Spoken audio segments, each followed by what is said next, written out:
tu as commencé ce culte d'action de grâce que nous voulons apporter à notre Seigneur. Amen.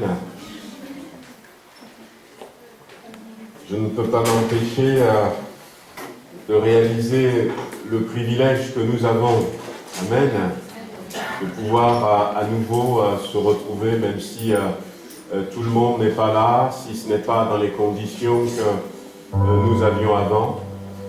Mais nous sommes heureux et nous voulons lui dire, Seigneur, merci de ce que tu nous as permis d'être là encore ce matin. Amen. Ouais, merci. Quand on voit un peu ce qui se passe, quand on suit les actualités, peut-être que les choses vont se durcir, mais aujourd'hui nous sommes là. Amen. Et pour aujourd'hui, nous voulons remercier le Seigneur. Et aujourd'hui, nous voulons prendre toutes les bénédictions que Dieu a pour chacun d'entre nous. Amen. Voilà, on baisse les têtes et puis 2 ou 3 personnes, on élève la voix et on demande que le Seigneur nous visite, que le Saint-Esprit nous conduise et que tout se passe bien dans le beau et précieux nom de Jésus-Christ. Nous sommes reconnaissants, Seigneur, pour ce privilège que nous avons d'être là ce matin. Aujourd'hui, c'est un jour spécial. Parce que tu nous fais cette grâce. Tu es présent au milieu de nous et tu veux continuer avec nous tout au long de cette matinée. Tu as suscité chacun d'entre nous, Seigneur, tu as suscité dans nos cœurs ce désir d'être là ce matin. Tu as accompagné nos bien-aimés qui vont nous conduire dans les louanges, dans le moment de chant, de louange tout à l'heure. Seigneur, à la prédication de ta parole, les frères, les sœurs qui vont élever la voix, tu as tout ordonné, tu as tout coordonné, Seigneur, tu as tout préparé, parce que tu désires être avec nous ce matin, tu désires nous bénir, tu désires nous faire du bien, tu désires, Seigneur, à nous interpeller sur un point ou sur un autre, tu désires, Seigneur, à nous amener plus loin dans cette relation que nous avons avec toi. Nous te louons, nous t'adorons, nous te bénissons. Merci, Seigneur, pour tout ce programme que tu as préparé pour nous. Reçois la reconnaissance de notre cœur avant même que nous commencions à te louer, à t'adorer. S'il y a quelqu'un, Seigneur, qui peut-être est peut-être empêché par quelque chose, intimidé, Seigneur, qui a la timidité, permets que rien n'empêche aucun au milieu de nous de pouvoir bénéficier pleinement de ta présence, Seigneur, que cette présence soit effective au milieu de nous, que le Saint-Esprit, Seigneur, conduise toutes choses. Béni sois-tu dans le beau et précieux nom de Jésus. Tu bénis aussi à Tarare, où ils reprennent le culte ce matin. Merci, Père, dans le beau et précieux nom de Jésus. Amen. Gloire à Jésus. Gloire à Jésus. Gloire à Jésus.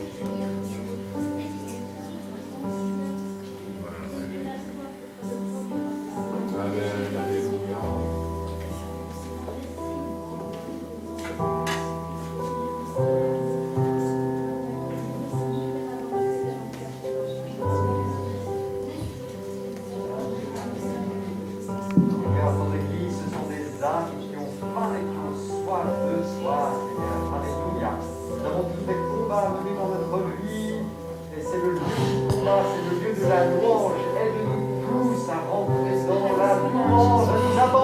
À la louange, au-delà de notre logique humaine, nous voulons te bénir et te louer de tout notre cœur, Seigneur. Alléluia.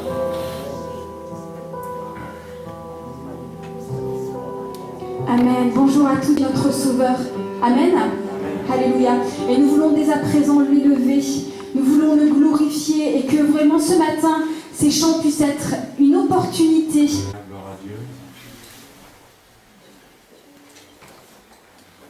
J'ai bien apprécié cette inspiration de notre sœur qui nous demande ce matin de prier pour nos familles. C'est une belle promesse que nous avions, je l'avais rappelé il y a ces derniers jours en disant que, eh bien,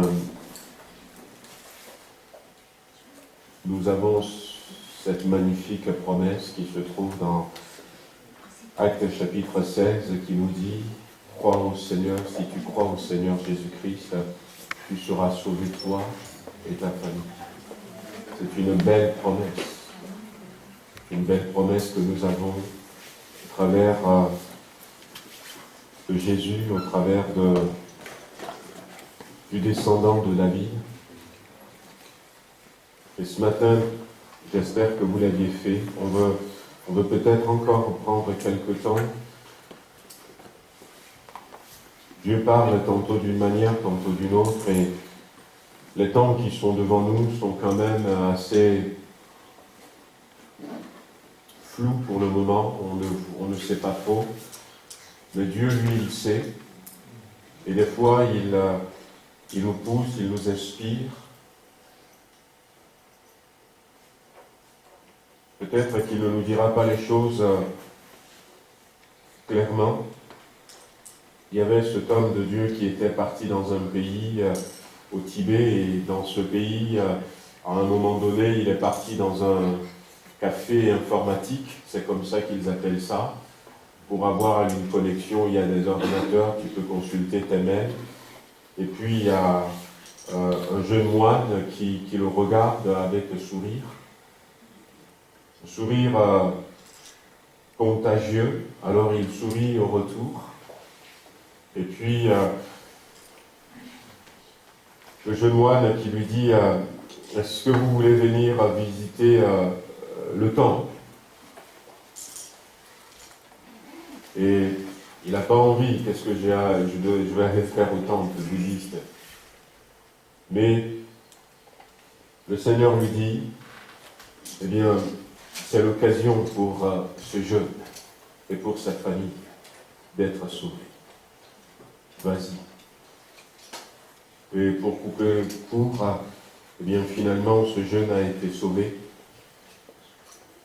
Il avait été confié quand il était tout petit.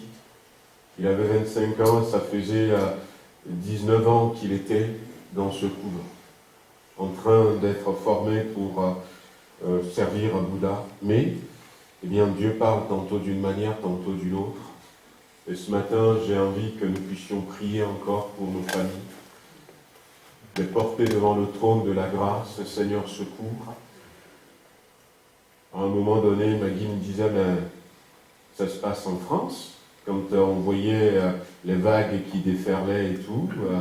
Je dis oui, c'est vrai qu'on n'a pas l'habitude. On le voit plutôt dans d'autres pays, mais voilà, donc ça se passe en France. Je ne sais pas quel est le nombre de victimes malheureusement. Mais prions, prenons un temps, prions pour nos époux, nos épouses, prions pour nos enfants, prions pour nos parents, prions peut-être pour quelqu'un qui nous tient à cœur dans notre famille, qui peut-être est déjà au Seigneur, qui peut-être n'est pas encore au Seigneur. Voulons porter notre famille devant le trône ce matin avant de continuer. Je voudrais aussi que nous puissions prier pour notre sœur Eulalie qui m'a téléphoné, qui m'a dit qu'elle est bien fatiguée, mais qu'elle demande que l'Église prie pour elle. Là, c'est la famille chrétienne, c'est la famille spirituelle. Et nous voulons, non seulement pour elle, mais pour Marie-Thérèse, pour tous ceux qui aussi, dans la famille chrétienne, dans la famille spirituelle, ne sont pas bien. Nous voulons aussi les porter devant le trône de la grâce. J'ai été voir notre sœur Josie, donc sa santé se décline tout doucement, la maman de Corinne Pugelin, et on veut prier encore pour elle, on veut prier même pour le mari de Corinne qui s'appelle Bernard, qui s'est cassé le dos. Voilà, donc il y a la famille spirituelle, mais il y a aussi notre famille personnelle et la famille physique.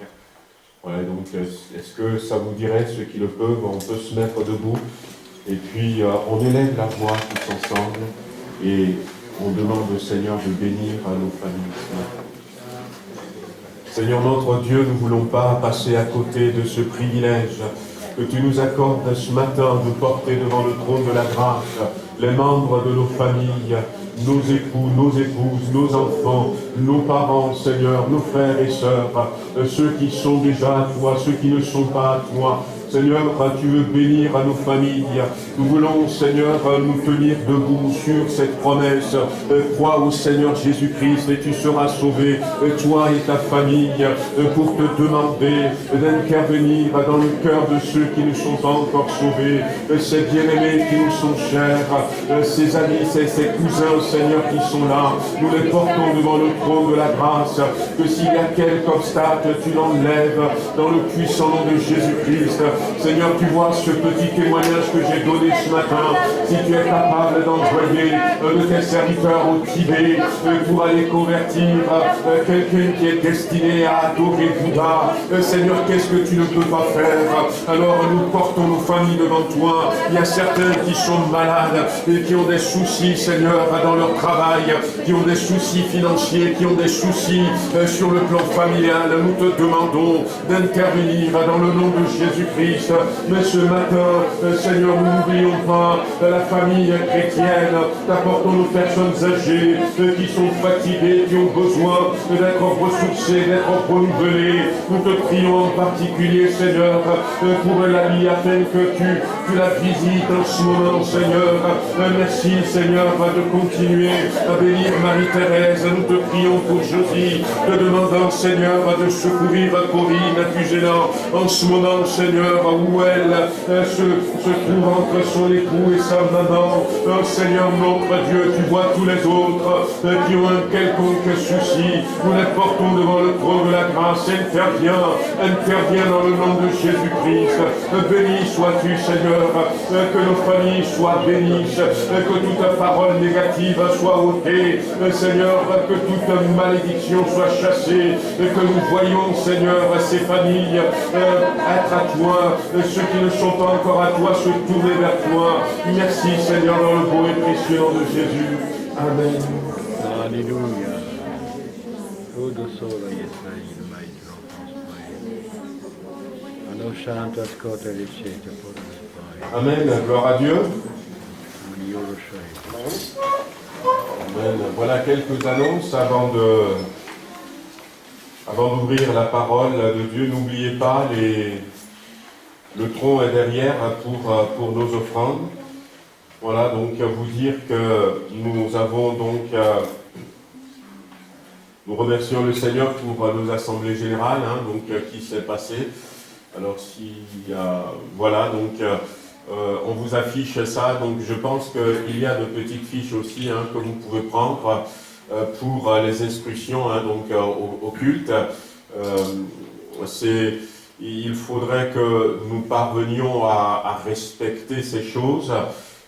Parce que vous le savez, donc comme je disais tout à l'heure, non, c'était pas vous que je le disais.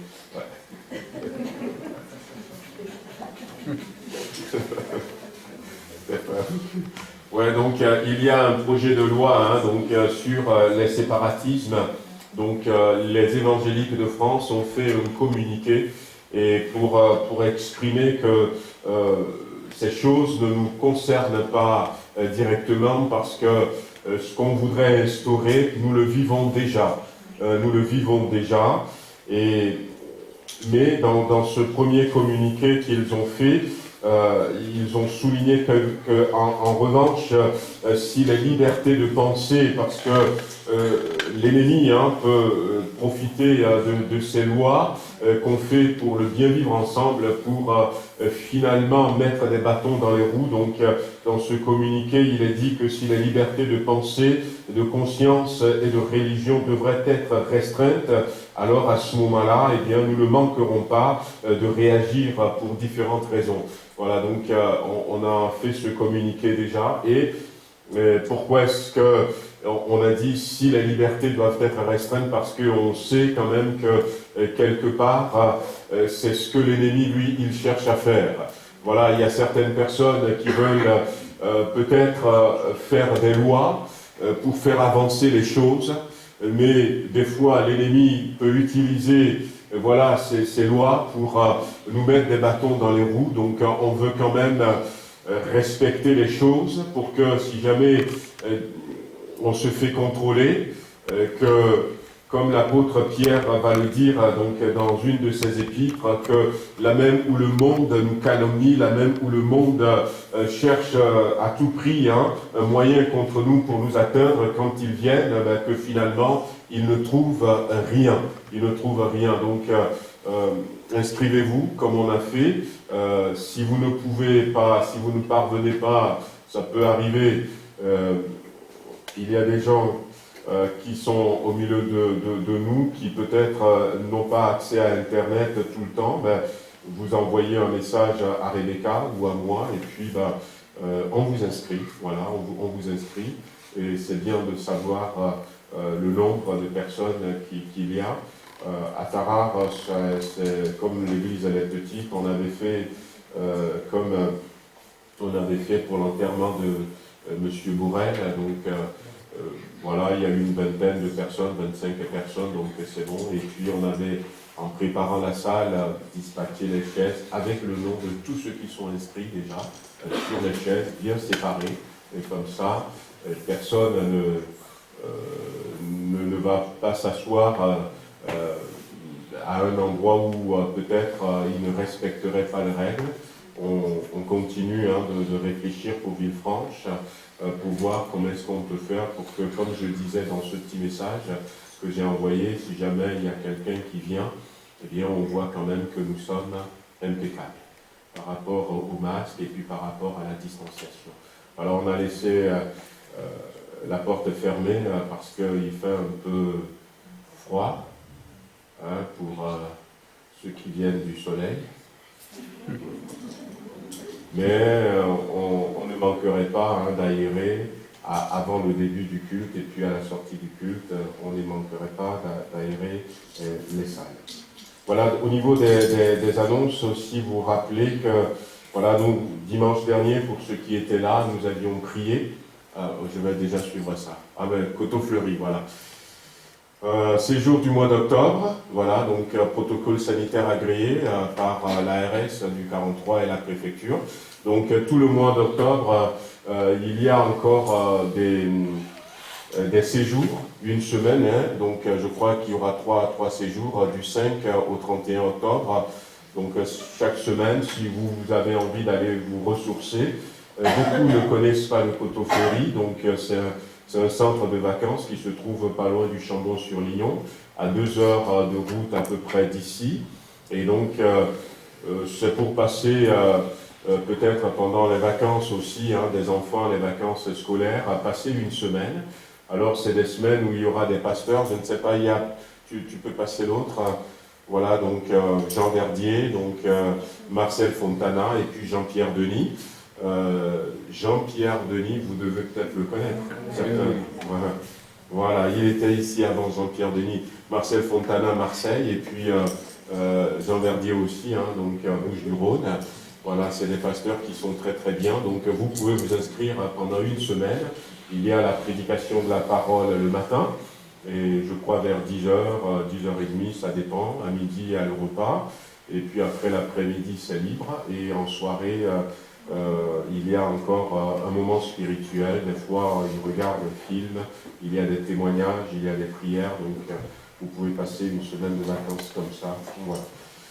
Voilà, donc, vous rappelez aussi que mardi prochain, donc après-demain, on aura un temps de jeûne et prière. Un temps de jeûne et prière. Le thème, c'est qui je suis en Christ. Voilà, donc, et on essaiera de voir, de décliner ce thème sur plusieurs facettes. Je suis quelqu'un de repenti dans un premier temps, et je suis un enfant de Dieu, c'est vrai. Et d'ailleurs, ce matin, je vais parler un peu de ce thème, parler de notre identité, un point de notre identité, peut-être que, auquel nous ne pensons pas toujours.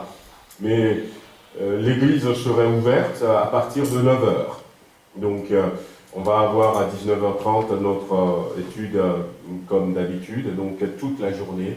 L'église sera ouverte, donc c'est le moment peut-être de revenir à partir de 9h, vous pouvez passer pour 1 heure, vous pouvez passer pour 30 minutes, Voilà, donc l'autel de Dieu serait là, le sanctuaire de Dieu serait là, et vous pouvez passer un temps dans la prière, peut-être encore prier, continuer à prier pour nos familles, que le Seigneur bénisse nos familles, que le Seigneur sauve ceux qui doivent être sauvés, que le Seigneur peut-être même restaure dans ma vie quelques lacunes peut-être que je peux avoir sur le plan spirituel, que le Seigneur me donne enfin d'être libéré peut-être de comportements qui ne lui sont pas agréables, pourquoi pas. Voilà, donc on serait là, on aura un temps fort à midi 30, donc, et puis le soir aussi, mais toute la journée l'église serait ouverte. Si vous voulez passer pour prier un peu, n'hésitez pas, on serait là, mardi donc de 9h à 20h30. Et puis vous dire aussi que au niveau de la GEF, donc les cotisations de la GEF, donc on avait décidé de le faire, hein, donc 4 € par personne, pour que chaque enfant à partir de 6 ans puisse aussi s'inscrire.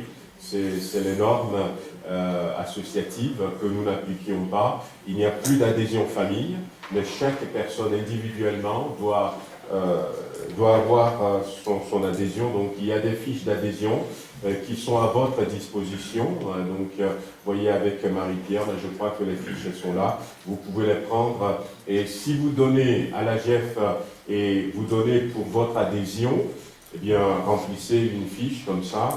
Eh bien on a une trace que vous êtes membre adhérent. Alors c'est vrai que on a l'habitude de renouveler les adhésions à partir du mois de mars pour l'année. Et je pense que ce qu'on va faire, c'est, on a commencé à en discuter au niveau de la GEF, considérer cette année comme une année blanche. Donc, parce que même si le montant, certains ont posé la question, l'adhésion, est-ce que c'est pour 2020 ou c'est pour 2021 ? Donc je crois que cette adhésion va compter donc jusqu'à la fin de 2021. Donc on va compter 2020 comme une année blanche. Quand on va refaire notre assemblée générale au niveau de la GEF, il n'y aura pas de renouvellement d'adhésion pour ceux qui sont déjà adhérents, mais ceux qui ne sont pas adhérents peuvent s'y joindre. Donc votre adhésion, ça va compter à peu près pour, au lieu de 1 an et demi cette fois-ci. Et c'est pour ça que on vous a encouragé aussi, comme cette année est une année blanche, que si vous avez les moyens, si vous le voulez, vous pouvez faire des dons, que ce soit par chèque et que ce soit par virement. Donc là aussi, vous voyez, avec Marie-Pierre pour vos dons. Voilà, donc terminer les annonces, vous dire que nous avons été donc avec Laurent lundi voir le maire de Glazé par rapport à ce projet du local qu'on vous avait présenté. Alors il faut savoir que le maire, j'avais déposé donc la demande au mois de mai. Je n'ai pas la date en tête, mais c'était après le confinement que je m'étais déplacé voir la mairie. J'avais déposé la demande et le maire il s'était excusé en disant qu'il n'avait pas eu la demande depuis. Et au mois de juillet, je crois, j'en avais parlé, juillet ou août, j'en avais parlé à l'église. Et donc, il y a un frère de l'église qui connaissait la femme du maire, qui lui en a parlé. Et donc, le maire nous disait que c'est comme ça qu'il était finalement. Donc, alors que quand j'avais déposé le dossier à l'urbanisme, je téléphonais de temps en temps pour savoir où c'en est. À un moment donné, je me rappelle même au mois de juin ou début juillet, la dame que j'ai eue à l'urbanisme me disait, mais comme le maire ne réagissait pas, elle va passer par l'agglo. Elle m'a dit, elle va passer par l'agglo et elle m'informera dès qu'une décision sera prise. Et bien finalement, à quelque chose, donc le plan de Dieu s'accomplit toujours. Et je crois que c'est peut-être pas le plan de Dieu parce que tout ça, ça a traîné. Et quand on a été voir le maire, donc il a le dossier, et en plus, il a le dossier, l'adresse, 22 rue de l'ancienne distillerie, et lui, il voyait le local qui est en face. Donc, toutes les réflexions qu'il avait déjà faites depuis qu'il a eu le dossier, c'était pas bon, parce qu'il visait le mauvais local. Et à un moment donné, on lui disait qu'au niveau des parkings, eh bien, il y a la possibilité de mettre assez de place, parce qu'on a 2100 mètres carrés. Et il dit non, vous avez 1400 mètres carrés de terrain. Ben non. Et puis c'est là où on s'était rendu compte finalement que eh bien, c'était le mauvais. Bref, le maire ne s'était pas montré très très ouvert et il a demandé à étudier le dossier et de lui donner encore 1 mois. Donc il nous a dit fin octobre et puis après, donc moi j'ai rappelé l'agence pour dire écoutez, on est toujours dans la course, mais il nous faut encore 1 mois et pour eux c'est pas possible. Donc il y a un autre acheteur et donc ils sont tournés vers l'autre acheteur. Donc tout ça a fait que ça a traîné et puis finalement, mais bon, on ne se décourage pas. Amen. Voilà. On croit de tout notre cœur que notre Dieu est au contrôle, il sait toutes choses et au bon moment, le bon local se manifestera. Amen. En tout cas, merci pour vos prières, merci pour vos soutiens. Et de toute manière, on ne baisse pas les bras. Amen. Voilà, on va ouvrir la Bible.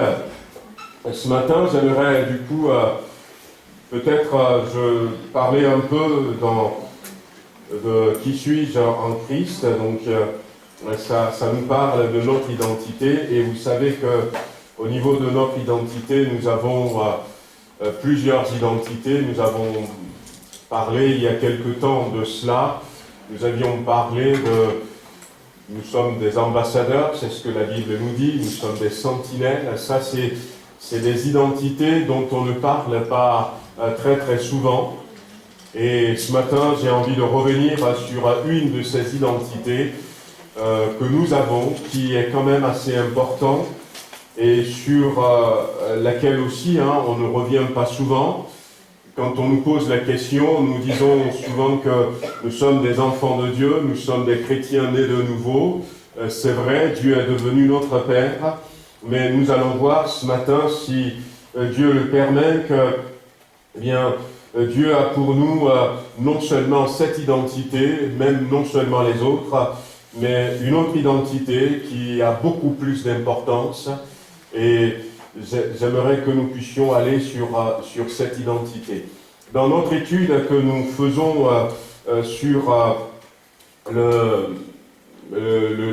l'épître de Paul aux Romains, nous avions parlé de la grâce, donc dimanche dernier, la paix, mardi, on est resté plus sur la paix, que la grâce et la paix vous soient données.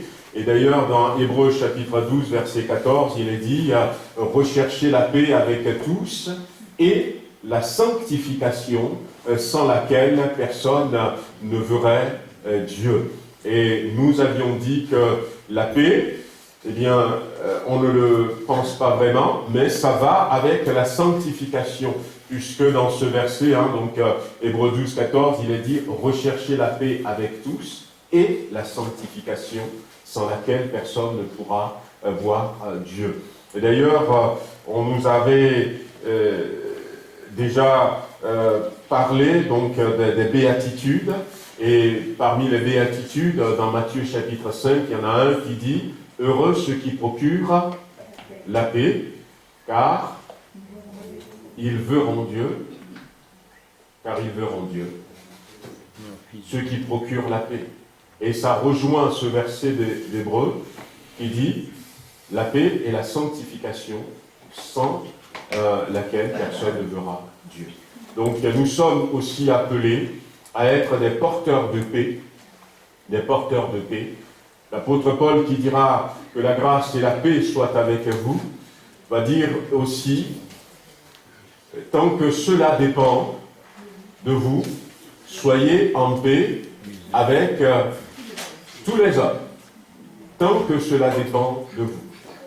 Jésus est appelé prince, voilà, prince de paix. Et ce matin, donc, notre identité, donc, à avoir aussi avec la paix, cette identité que je veux partager avec vous. Je vais partager au travers d'un personnage de la Bible dont on ne parle pas souvent. Et d'ailleurs, la Bible, il n'y a que 12 versets dans la Bible qui parlent de ce personnage, 2 versets dans l'Ancien Testament, et puis 10 versets dans le Nouveau Testament. Un personnage peut-être assez emblématique, mais on va rester sur lui pour voir ce que Dieu veut nous dire ce matin. Ce personnage s'appelle Melchisédek. Melchisédek. Est-ce que vous me voyez où je me mets au milieu? Ça va, non? Oui, c'est bon. Là. Voilà. Bon. Melchisédek. Alors, c'est un personnage, comme je dis, emblématique. Il n'y a que 2 versets dans l'Ancien Testament. Un verset, il y a un passage dans Genèse chapitre 14, où cet homme va apparaître. On n'a pas entendu parler de lui, il apparaît, cet homme, et il était allé au-devant d'Abraham. Et puis après, dans le psaume 110, on va parler de Melchisédek, mais on va dire un verset qui va concerner plus tard Jésus-Christ, en disant que tu es sacrificateur selon l'ordre de Melchisédek. Et puis c'est dans l'épître aux Hébreux, à partir du chapitre 5, 6 et 7, qu'on va beaucoup parler à nouveau de cet homme, et on va parler de lui par rapport à Christ. Et c'est quand même une épisode importante. On lira tout à l'heure quelques versets. On peut déjà prendre, si vous le souhaitez, dans Genèse chapitre 14, on peut prendre ce verset où il va se manifester. Genèse chapitre 14, c'était du temps des rois de l'Ancien Testament.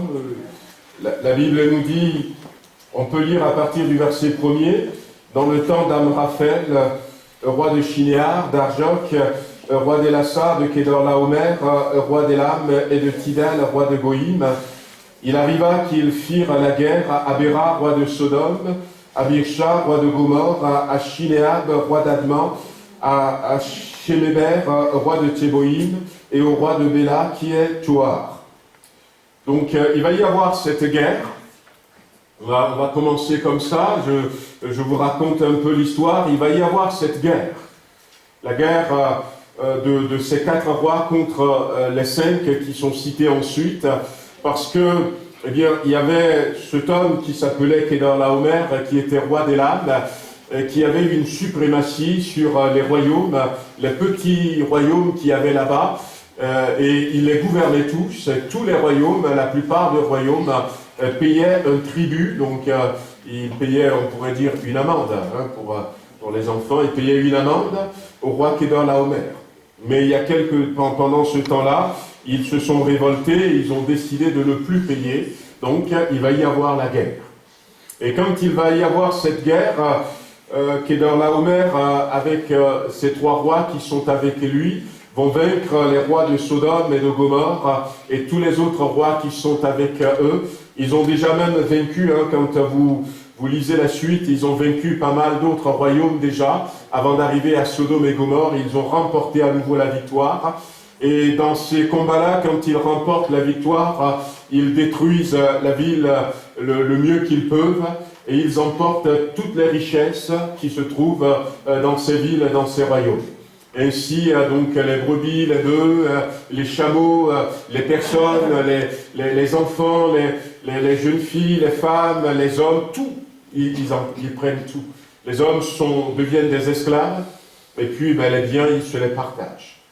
Et là, la Bible nous dit que après cette guerre, ce qui s'est passé, c'est qu'il y a quelqu'un qui était venu, un fuyard, au verset 13, un fuyard, et veulent annoncer à Abraham l'hébreu.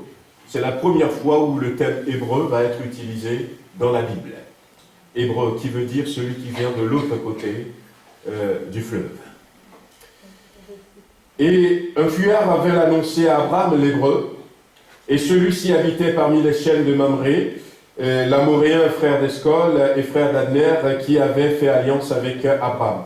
Et dès qu'Abraham eut appris que son frère avait été prisonnier, il arma 318 de ses braves serviteurs nés dans sa maison, et il poursuivit les rois jusqu'à Dan.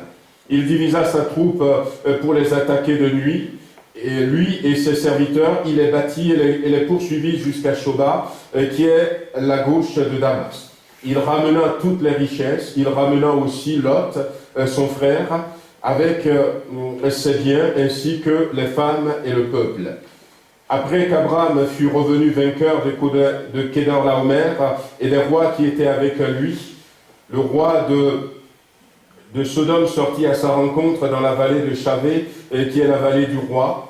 Et le verset 18, Melchisédek, roi de Salem, fit apporter du pain et du vin. Il était sacrificateur du Dieu très haut. Il bénit Abraham et dit, béni soit Abraham par le Dieu très haut, maître du ciel et de la terre. Béni soit le Dieu très haut qui a livré tes ennemis entre tes mains. Et Abraham lui donna la dîme de tout. C'est la première fois où on parle de cet homme, Melchisédek. Alors, qui est-il vraiment? J'avoue que ça fait déjà quelques mois que je réfléchis sur la chose, parce que pendant le confinement, comme on avait du temps, je réfléchissais un peu sur certains sujets. Et en réfléchissant, bon, j'étais parti d'une réflexion peut-être un peu farfelue. Je me disais, mais où est-ce qu'il se trouve maintenant, cet homme? C'était la question que je m'étais posée.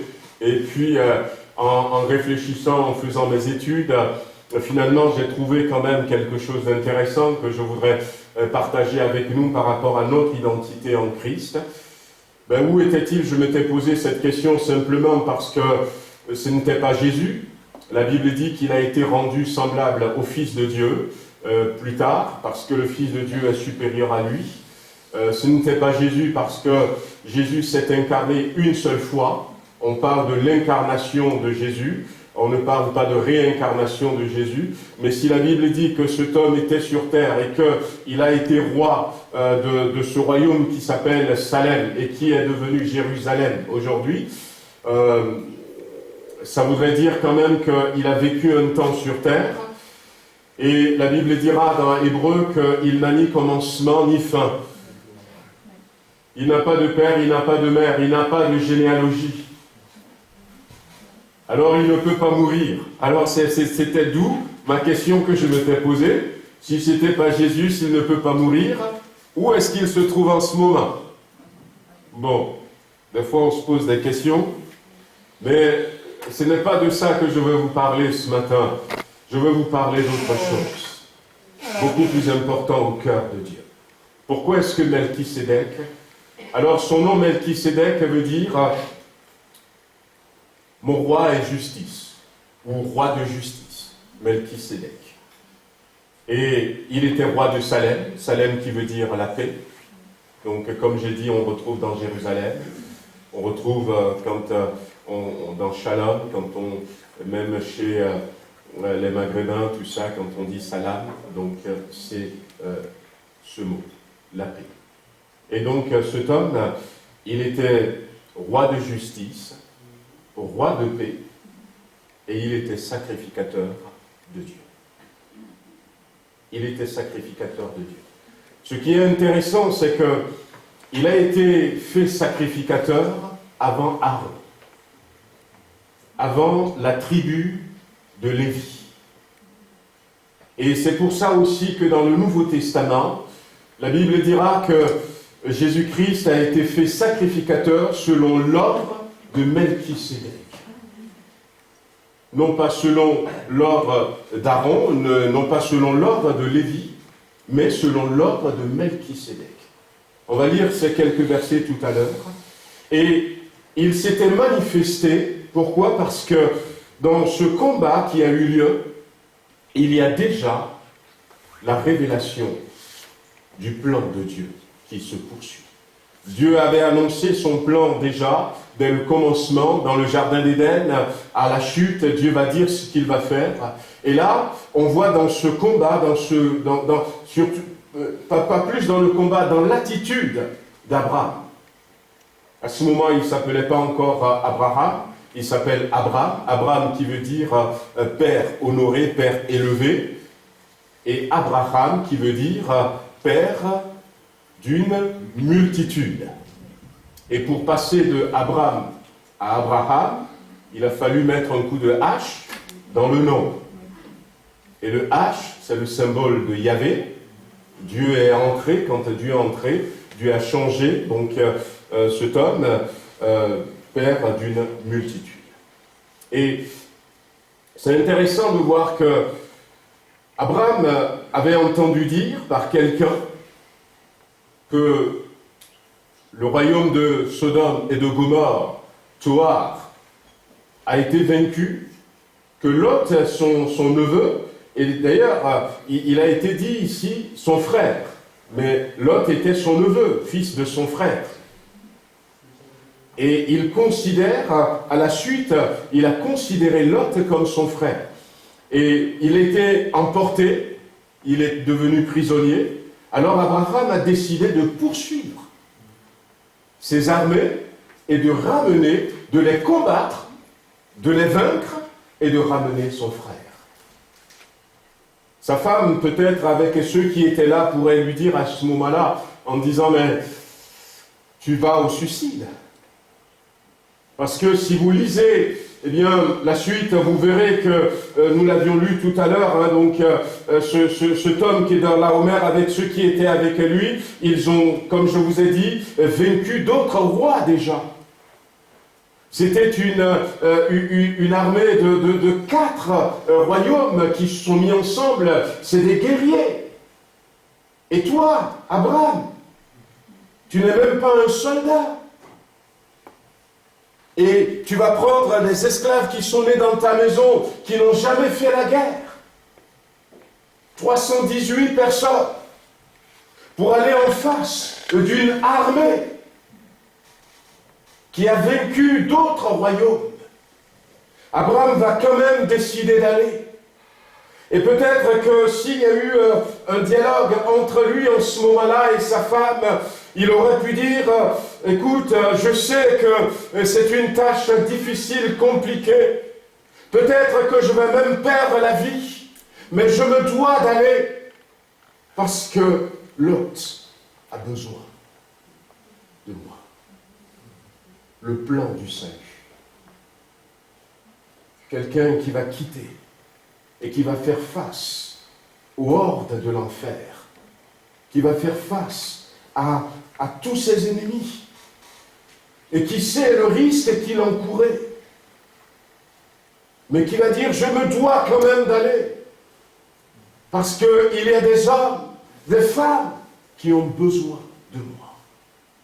Si je ne vais pas, si Jésus ne venait pas, eh bien tous les hommes seraient à jamais condamnés. Tous les hommes. Personne ne serait sauvé. Et c'était à peu près la même mentalité que Abraham va avoir. Peut-être que je vais perdre ma vie, peut-être que je ne vais pas réussir, mais je ne dois pas rester comme ça. Je vais tenter tout pour essayer de sortir mon frère. La Bible nous dit dans l'Épître aux Hébreux qu'il est normal que celui qui veut amener beaucoup de frères à la gloire. Et Jésus dira à un moment donné à ses disciples, je ne vous appelle plus mes serviteurs, je vous appelle mes amis. À un moment donné, il va dire, je vous appelle frères. Et c'est en quelque sorte la caricature de ce que Christ va souffrir.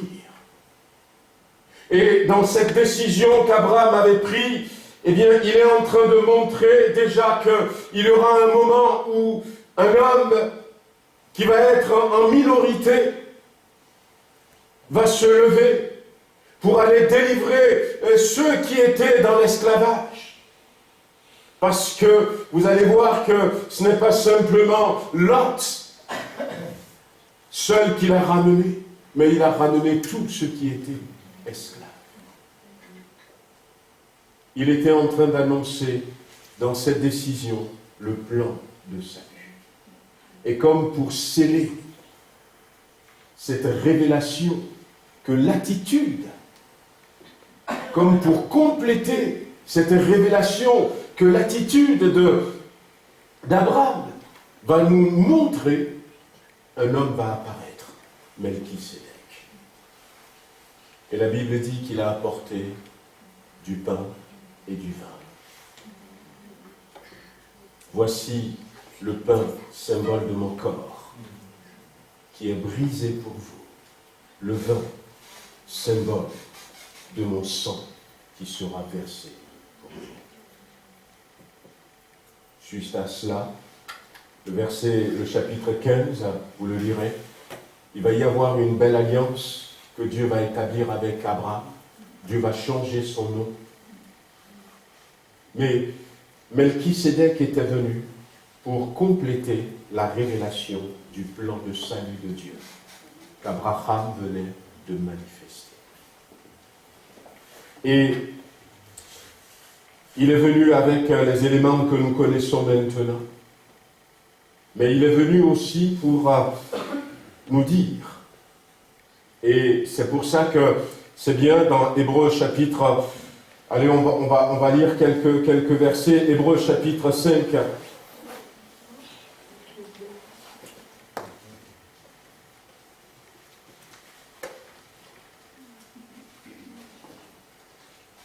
On va lire deux versets, le verset 6 et le verset 10.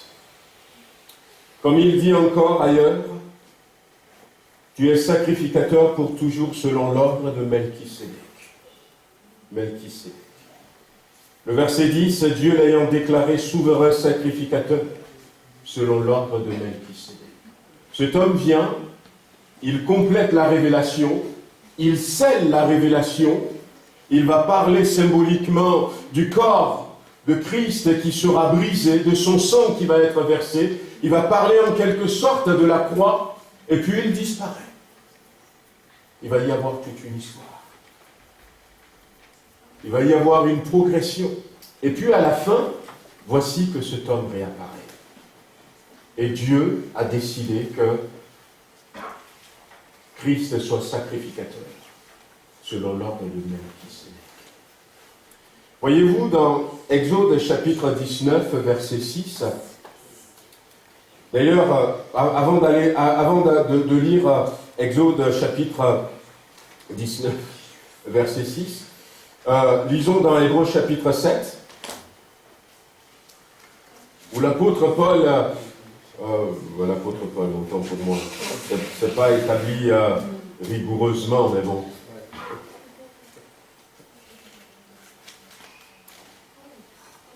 Alors, on va lire, on lit à partir du verset 1er. En effet, ce Melchisédek, roi de Salem, sacrificateur du Très-Haut, qui alla au-devant d'Abraham lorsqu'il revenait de la défaite des rois, qui le bénit, et à qui Abraham donna la dîme de tout, qui est d'abord roi de justice, d'après la signification de son nom, ensuite roi de Salem, c'est-à-dire roi de paix, qui est sans père, sans mère, sans généalogie, qui n'a ni commencement de jour, ni fin de vie, mais qui est rendu semblable au Fils de Dieu. Ce Melchisédek demeure sacrificateur à perpétuité. Considérez combien est grand celui auquel le patriarche Abraham donna la dîme du butin. Ceux des fils de Lévi qui exercent le sacerdoce ont, d'après la loi, l'ordre de lever la dîme sur le peuple, c'est-à-dire sur leurs frères, qui cependant sont issus des reins d'Abraham. Et lui qui ne tirait pas de son origine, il leva la dîme sur Abraham et il le bénit. Et il bénit celui qui avait la promesse. Or, c'est sans contredit l'inférieur qui est béni par le supérieur. Et ici, ceux qui perçoivent la dîme sont des hommes mortels, mais là, c'est celui dont il est attesté qu'il est vivant. De plus, Lévi qui perçoit la dîme l'a payé pour ainsi dire par Abraham, car il était encore dans les reins de son père lorsque Melchisédek alla au-devant d'Abraham. Si donc la perfection avait été possible par le sacerdoce lévitique, car c'est sur ce sacerdoce que repose la loi donnée au peuple, qu'était-il encore besoin qu'il parût un autre sacrificateur selon l'ordre de Melchisédek et non selon l'ordre d'Aaron? Car le sacerdoce étant changé nécessairement aussi, il y a un changement de loi. Au fait, ce que l'auteur est en train de dire ici, c'est que à un moment donné, Dieu, et vous allez voir, c'est ça notre identité, Dieu veut que nous soyons pour lui des sacrificateurs. Mais non pas simplement des sacrificateurs, mais des sacrificateurs rois ou des rois sacrificateurs. Parce que Melchisédek était les deux. Il était roi à double titre, mais il était aussi sacrificateur. D'ailleurs, la Bible dira, et c'est l'apôtre Pierre qui nous dira, à un moment donné, il va écrire la première épître, ou la deuxième, mais c'est dans 1 Pierre chapitre 2, verset 9, que je veux citer. Il va écrire, l'apôtre Pierre va écrire, il était parti de Jérusalem, et il était caché pour sauver sa vie, et certains disaient qu'il va adresser ces lettres à l'église de Babylone, parce qu'à Babylone, figurez-vous, il y avait une église, mais c'était une lettre qui était destinée donc à tous les chrétiens qui étaient dispersés. Et là, il leur dit, à un moment donné, il s'adresse à qui, l'apôtre Pierre, dans son épître, il a été à Samarie, où il avait vu les gens baptisés dans le Saint-Esprit. Dieu l'avait envoyé chez le centenier romain, dans Acte 10, où là aussi, les gens ont été remplis du Saint-Esprit, nés de nouveau. Dans Galates, chapitre 2, l'apôtre Paul parle de Pierre qui était venu, qui était là au milieu des païens, et qui va venir. Il a compris que finalement, eh bien, le salut de Jésus-Christ, c'est pour tout le monde.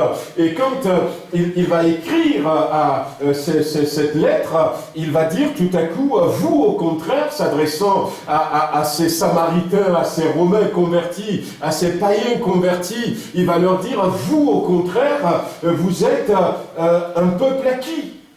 Mais il ne s'arrête pas que là. Vous êtes un sacerdoce royal. Vous êtes un sacerdoce royal. Vous êtes appelés à être des sacrificateurs pour Dieu. Jean dira aussi dans le livre de l'Apocalypse, il a fait de nous un peuple, un royaume de sacrificateurs pour Dieu, son Père. Dans Apocalypse chapitre 1, il a fait de nous un peuple, un royaume de sacrificateurs pour Dieu, son Père. Bien-aimés, je crois que cette identité des rois sacrificateurs est beaucoup importante aux yeux de Dieu. Avant même de dire que je suis enfant de Dieu, ce que Dieu désire pour chacun d'entre nous, c'est que nous soyons ces rois sacrificateurs. Il a fait de nous un peuple de royaume. Nous ne sommes pas de la tribu de Lévi. Jean le savait quand il a écrit ces mots. Pierre le savait quand il a écrit ces mots. Et pourtant, ils ont dit, eh bien, vous êtes appelés à être des sacrificateurs. Pourquoi? Parce que nous sommes appelés à être des sacrificateurs, non pas selon l'ordre d'Aaron, ni selon l'ordre de Lévi, mais selon l'ordre de Melchisédek. D'ailleurs, voyez-vous, aujourd'hui en Israël, et c'est là, faisons attention, parce que on en parle des fois entre nous, pasteurs, et il y a dans nos manières de faire un retour qu'on observe parmi les chrétiens, un retour au judaïsme. C'est vrai que les chrétiens sont appelés à aimer Israël, à aimer tout le monde, et puis Israël a une place particulière dans notre cœur, mais faisons attention de ne pas retomber, pour certains d'entre nous, faisons attention là où on voit qu'il y a risque de glisser dans le judaïsme. Non, parce que, eh bien, quand on regarde le peuple d'Israël aujourd'hui, on voit qu'il fonctionne selon la loi, certes, le judaïsme par le Israël, le judaïsme, ça fonctionne selon la loi, et comme on est en train de dire, il n'y a que les descendants de Lévi qui sont sacrificateurs. Et c'est la preuve que, eh bien, nous ne devons pas suivre ce chemin parce que nous ne sommes pas descendants de Lévi. Et même d'ailleurs, ce verset que j'avais cité tout à l'heure, dans Exode chapitre 19, verset 6, c'était la première fois où Dieu va s'adresser à son peuple. Et quand Dieu s'adresse à son peuple, vous allez voir même que,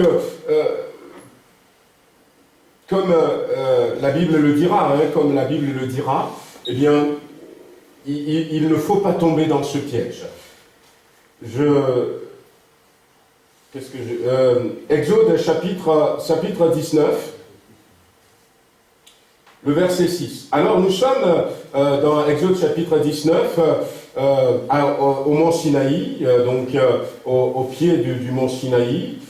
Moïse monta vers Dieu, l'Éternel appela du haut de la montagne et dit, tu parleras ainsi à la maison de Jacob et tu diras aux enfants d'Israël, vous avez vu ce que j'ai fait à l'Égypte et comment je vous ai porté sur des ailes d'aigle et amené vers moi. Le verset 5, maintenant, si vous écoutez ma voix et si vous gardez mon alliance, vous m'appartiendrez entre tous les peuples, car toute la terre est à moi. Vous serez pour moi un royaume de sacrificateurs.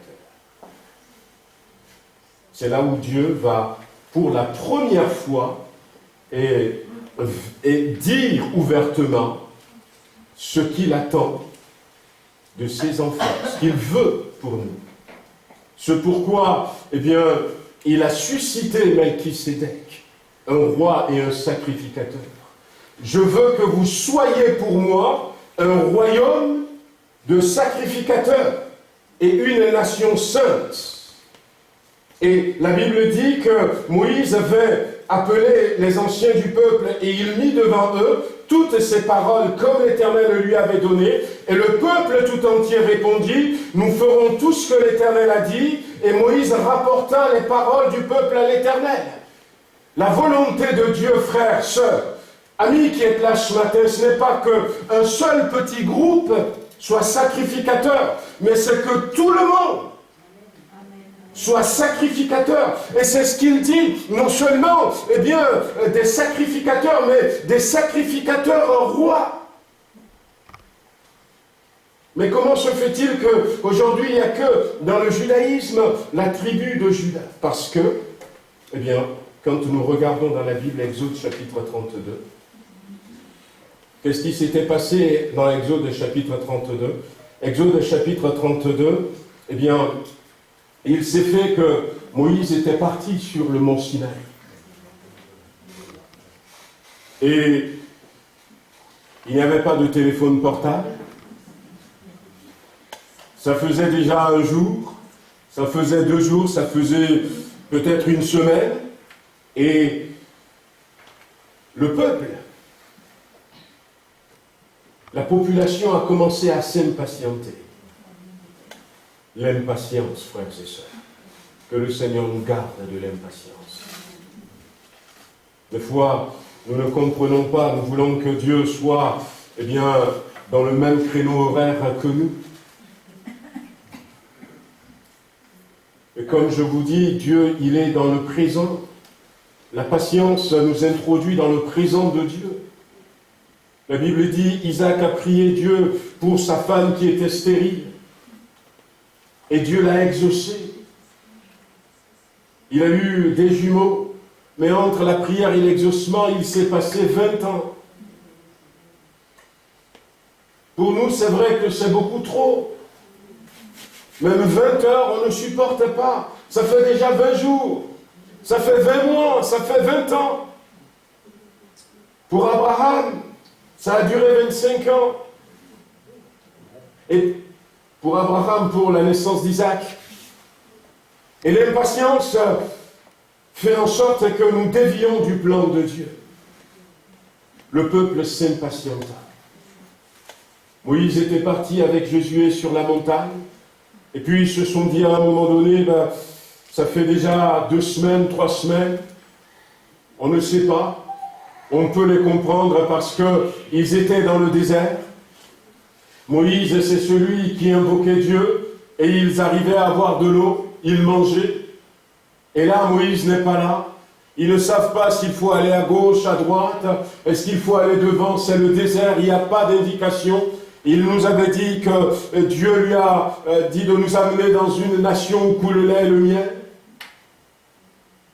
Il y a peut-être la panique qui était là. Et au milieu de tout cela, la Bible dit qu'à un moment donné, pour se rassurer, voyez-vous, l'impatience engendre la crainte. Et la crainte, eh bien, nous pousse à trouver des héros, des sauveurs, le salut. Alors ils ont attrapé Aaron et ils ont dit, fais-nous un Dieu. Fais-nous un Dieu. Alors Aaron a pris de l'or et il a fabriqué un veau d'or. Il a fabriqué un veau d'or. Et ils ont commencé à faire la fête, à danser, à manger devant le veau d'or. Ils cherchaient à se rassurer. Et à un moment donné, Dieu dit à Moïse, le peuple s'est corrompu. Le peuple s'est corrompu. Alors, la Bible nous dit que Moïse va descendre de la montagne avec Josué, et puis finalement, eh bien, il va aller. Et quand le verset 26, on va lire dans Exode chapitre 19, on peut lire à partir du verset 25, Moïse dit que le peuple était livré au désordre. Et qu'Aaron l'avait laissé dans ce désordre, exposé à l'opprobre parmi ses ennemis. Alors Moïse se plaça à la porte du camp et il dit, à moi, ceux qui sont pour l'Éternel. À moi, ceux qui sont pour l'Éternel. Et vous allez voir, et tous les enfants de Lévi se rassemblèrent auprès de lui. Pourquoi aujourd'hui, dans le judaïsme, il n'y a que la tribu de Lévi qui sont des sacrificateurs? Parce que quand Moïse avait dit « à moi, tous ceux qui sont pour l'Éternel », il n'y a que la tribu de Lévi qui s'est avancée. Les autres se sont exclus de l'alliance que Dieu a signée avec eux.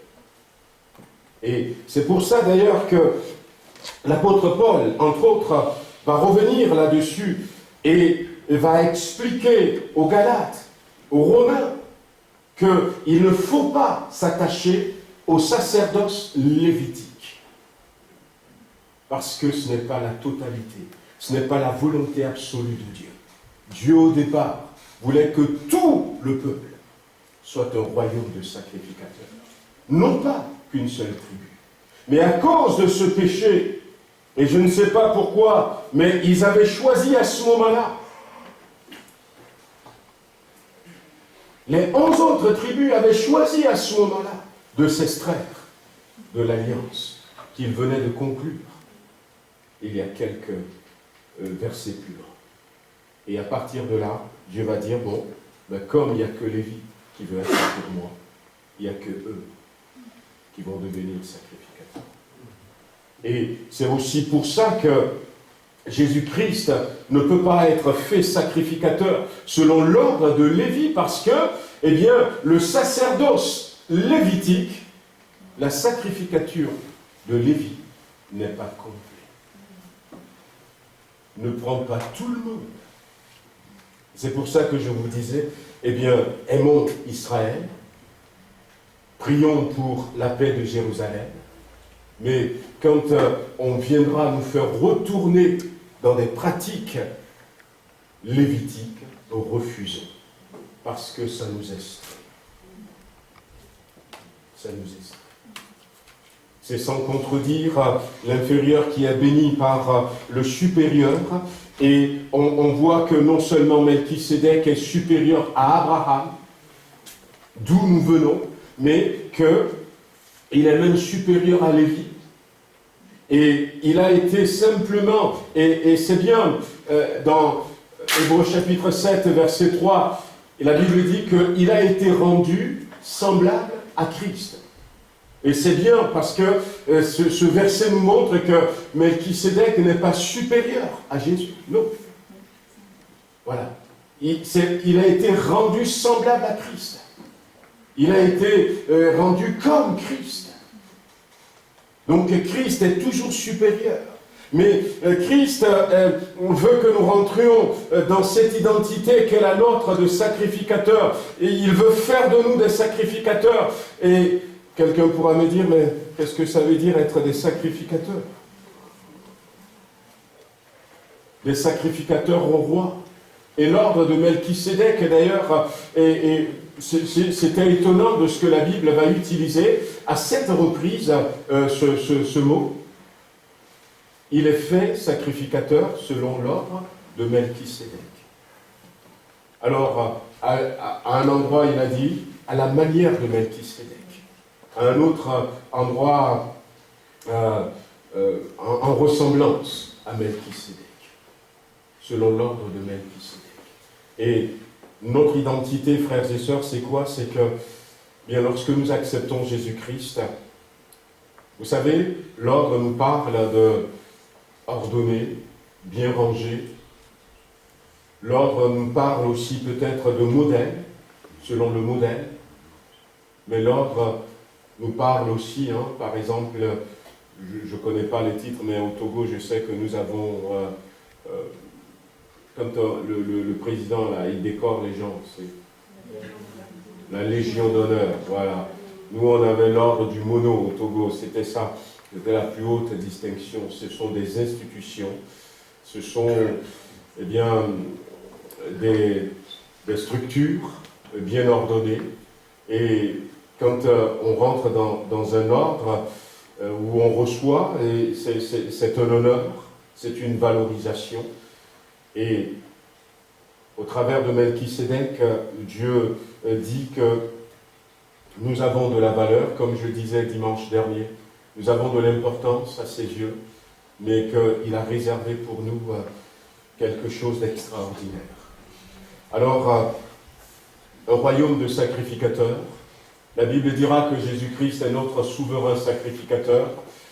Nous savons que Jésus a fait de nous des rois. D'ailleurs, la Bible dira qu'il est le roi des rois, il est le Seigneur des seigneurs. Il ne parlait pas simplement des rois de la terre, mais il parlait aussi de nous. Et nous sommes faits des rois, nous sommes des fils du roi, des princes, des princesses, mais voyez-vous, en tant que sacrificateur pour Dieu, notre responsabilité, c'est, eh bien, le sacrificateur, le sacerdoce lévitique va nous montrer, et d'ailleurs à Jésus-Christ aussi, donc il va nous montrer qu'il est rentré dans le temple. Il est rentré dans le temple. Et Jésus, comme le grand sacrificateur, il est allé au-delà du voile, le voile qui s'était déchiré. Et la Bible dira dans Hébreux, donc chapitre 6, 7, qu'il est toujours vivant parce que, voilà, donc nous sommes selon l'ordre de Melchisédek pour intercéder pour ceux qui s'approchent de lui. Et l'offrande que Jésus a présentée, c'était son propre corps. Mais nous, eh bien, nous sommes appelés déjà à vivre sans péché. D'où encore une fois, eh bien, il faut retrouver cette identité de « je suis un repenti dans le Seigneur ». Parce que le sacrificateur, qu'est-ce qu'il fait? Il va aller devant Dieu dans un premier temps pour pour présenter des sacrifices pour son propre péché, et puis pour le péché des autres. On regarde, on voit que dans cette identité de sacrificateur, eh bien, nous avons cet appel à une vie de repentance, une vie de consécration, mais aussi une vie d'intercession. Une vie d'intercession parce qu'il va présenter eh bien, le sacrifice pour le peuple. Et c'est lui qui va être aussi, on retrouve finalement l'Église que nous sommes appelés à être, parce que le sacrificateur, quand vous regardez, lisez dans le Lévitique, plus dans le Lévitique, vous allez voir que le sacrificateur est là quand quelqu'un est malade. Eh bien, à l'époque, c'est le sacrificateur qui intervient. C'est lui qui va dire que, eh bien, tu as la lèpre. C'est lui qui va dire que maintenant tu es guéri de la lèpre. Et c'est lui qui va faire des sacrifices de purification. Il est là. Et c'est le rôle de l'Église de continuer à porter le monde qui est tout autour de nous, qui ne connaît pas encore Dieu et qui est dans toutes sortes de mots, M-A-U-X, qui a toutes sortes de problèmes. C'est à nous de les porter devant le trône de Dieu.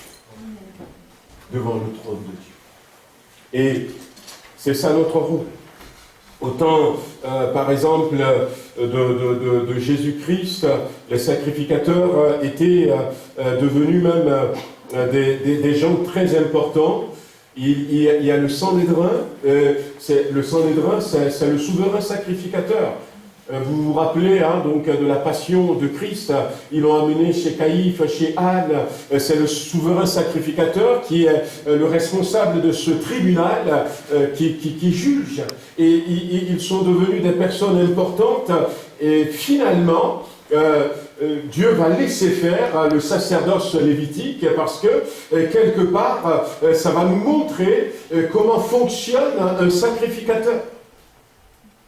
Et c'est pour aussi cela que Dieu n'a pas voulu dire, mais écoutez, moi ce que je veux, c'est que tout le peuple soit sacrificateur, c'est ce que je veux. Et si je ne peux pas avoir tout le peuple, c'est pas la peine, Dieu n'a pas dit ça.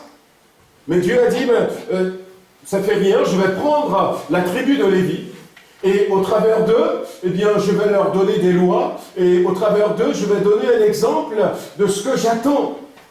Et puis, au travers de Jésus-Christ, que je vais établir finalement sacrificateur selon l'ordre de Melchisédek, je vais ramener enfin tout le peuple.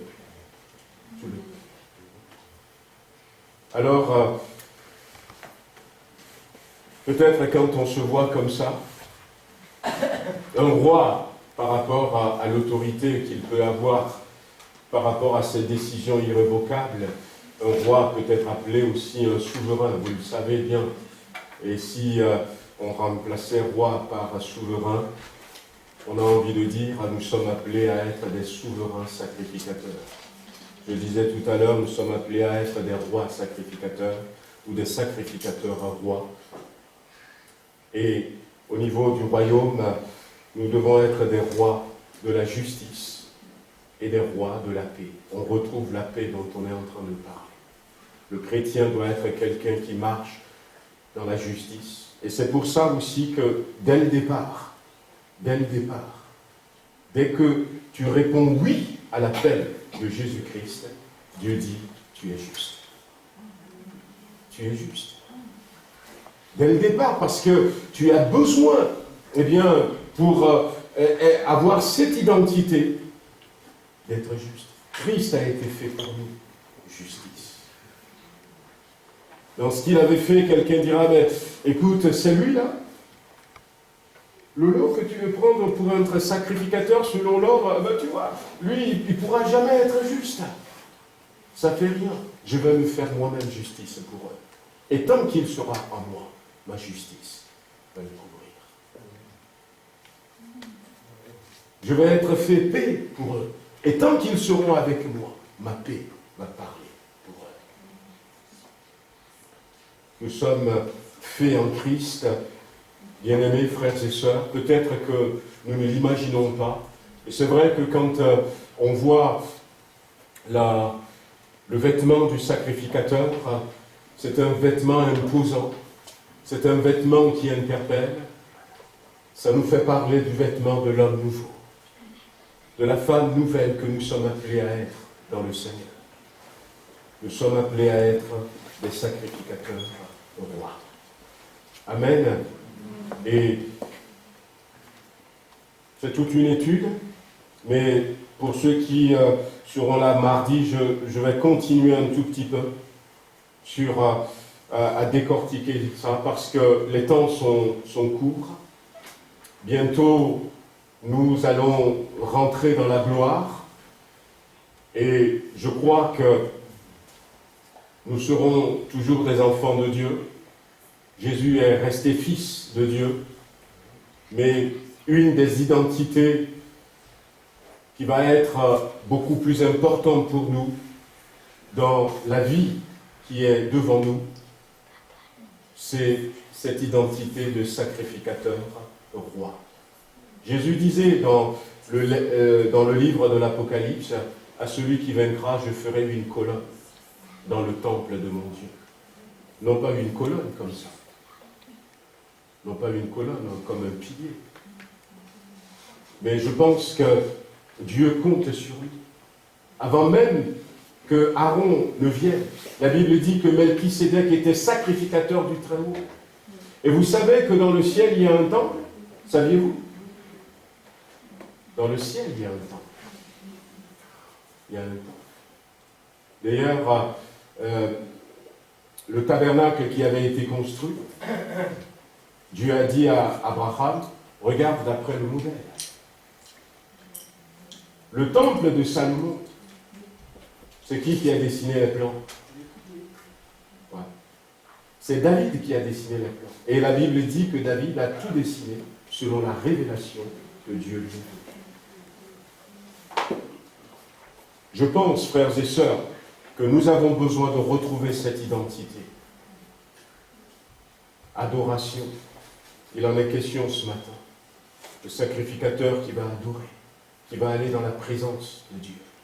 Mais si on a le temps, on reviendra dessus. Mais prenez du temps, même si vous ne pouvez pas être là mardi, prenez du temps dans votre travail, si vous avez 15 minutes, passez du temps, Seigneur, qui suis-je véritablement en toi? Je veux découvrir mon identité. On m'a parlé que je suis enfant de Dieu, on m'a parlé que je suis sacrificateur.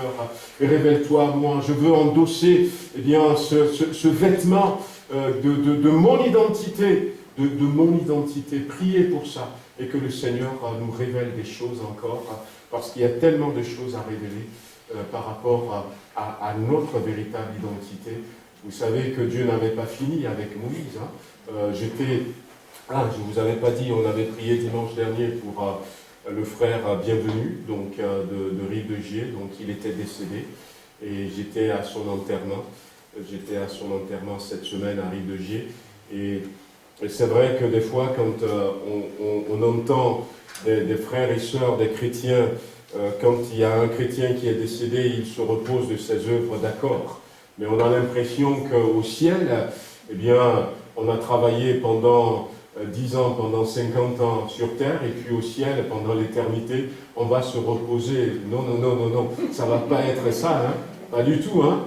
On ne va pas rester là comme ça, et puis dans le repos, pendant l'éternité. Il y a du boulot. Dieu n'avait pas fini avec Moïse, vous l'avez vu, hein. Il était revenu. Dieu n'avait pas fini avec Élie, pas du tout. Abraham même, il avait du boulot là-bas encore. Le saint d'Abraham, il était chargé d'accueillir ceux qui venaient, de les placer, voyez-vous. Donc, il y a tout un monde qui nous attend.